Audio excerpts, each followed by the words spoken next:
उसका दिल तेजी से धड़क रहा था। वह बस एक ही चीज चाहता था, इस जगह से जितनी जल्दी हो सके निकल जाना। लेकिन फिर ट्रक के शीशे में उसने देखा कि वही औरत सड़क के किनारे खड़ी थी।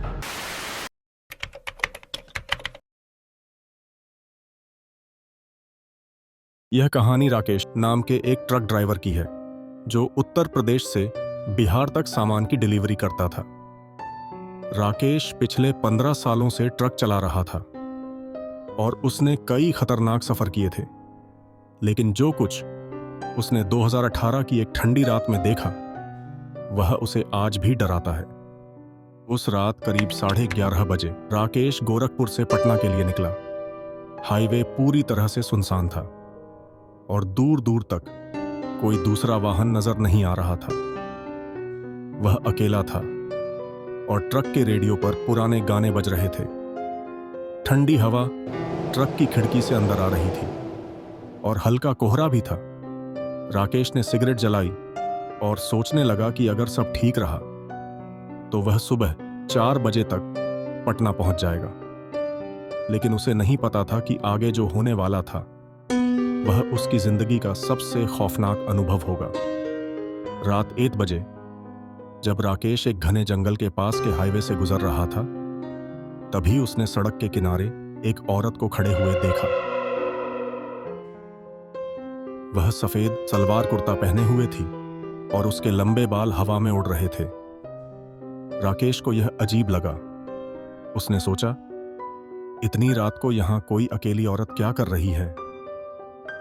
वह उसे छोड़कर आगे बढ़ना चाहता था, लेकिन जैसे ही उसका ट्रक उस औरत के करीब पहुंचा, उसने हाथ उठाकर लिफ्ट मांगी।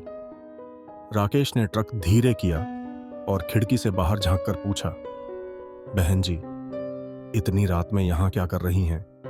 आपको कहां जाना है? औरत ने धीमी आवाज में कहा, भैया, मुझे आगे वाले गांव तक छोड़ देंगे? मेरी गाड़ी खराब हो गई थी। राकेश को कुछ अजीब लगा, लेकिन वह एक नेकदिल इंसान था। उसे लगा कि इस ठंडी रात में किसी को अकेला छोड़ना गलत होगा। उसने कहा, आ जाइए। औरत चुपचाप ट्रक में चढ़ गई और बिल्कुल शांत बैठ गई। राकेश ने ट्रक चलाना शुरू किया, लेकिन कुछ ही मिनटों बाद उसे महसूस हुआ कि औरत कुछ अजीब तरह से बैठी थी। उसका चेहरा सीधे आगे की तरफ था और वह एक बार भी इधर उधर नहीं देख रही थी। थोड़ी देर बाद राकेश ने बातचीत करने के लिए पूछा, आपको कहां जाना है? औरत ने जवाब दिया, बस थोड़ी दूर और। राकेश को उसकी आवाज में कोई भावनाएं नहीं लगी। फिर अचानक ट्रक के शीशे में उसने देखा कि औरत की परछाई नहीं थी। उसका पूरा शरीर ठंडा पड़ गया। अब उसे समझ में आने लगा था कि कुछ गड़बड़ है। उसने ट्रक की स्पीड बढ़ा दी, लेकिन फिर औरत धीरे से बोली, भैया, आप बहुत अच्छे इंसान हैं, लेकिन आपको यहां नहीं रुकना चाहिए था। राकेश ने कांपते हुए कहा, क्या मतलब? औरत धीरे धीरे उसकी तरफ मुड़ी। जैसे ही उसने उसका चेहरा देखा, उसकी आत्मा कांप गई। उसकी आंखें पूरी सफेद थीं, उसकी त्वचा जली हुई थी और उसका चेहरा विकृत था। उसने तुरंत ब्रेक लगाया और ट्रक से कूदकर भागने लगा। लेकिन जब उसने पीछे मुड़कर देखा तो वह औरत अब ट्रक में नहीं थी। चारों तरफ घना अंधेरा था और जंगल से किसी के रोने की आवाजें आ रही थीं। राकेश के कानों में किसी औरत की धीमी धीमी आवाज आई, तुम बच नहीं सकते।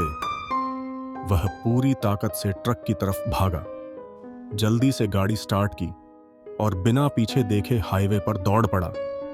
राकेश ने ट्रक की स्पीड 100 के पार कर दी। उसका दिल तेजी से धड़क रहा था। वह बस एक ही चीज चाहता था, इस जगह से जितनी जल्दी हो सके निकल जाना। लेकिन फिर ट्रक के शीशे में उसने देखा कि वही औरत सड़क के किनारे खड़ी थी, ठीक उसी जगह जहां उसने उसे पहली बार देखा था।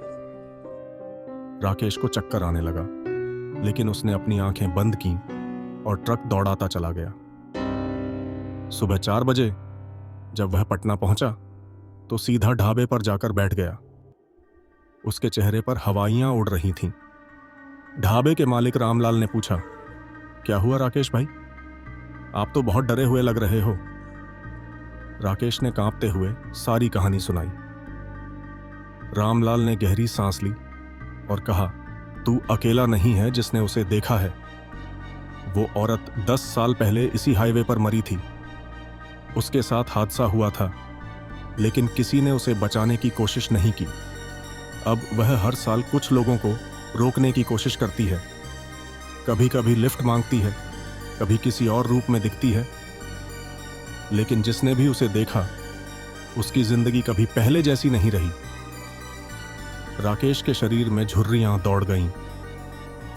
राकेश को इस घटना के बाद कई महीनों तक बुरे सपने आते रहे।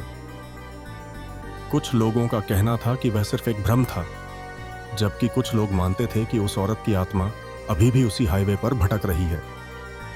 आज भी कई ट्रक ड्राइवर उस रास्ते पर अकेले जाने से डरते हैं और कई लोगों ने उस सफेद कपड़े वाली औरत को हाईवे के किनारे खड़े देखा है।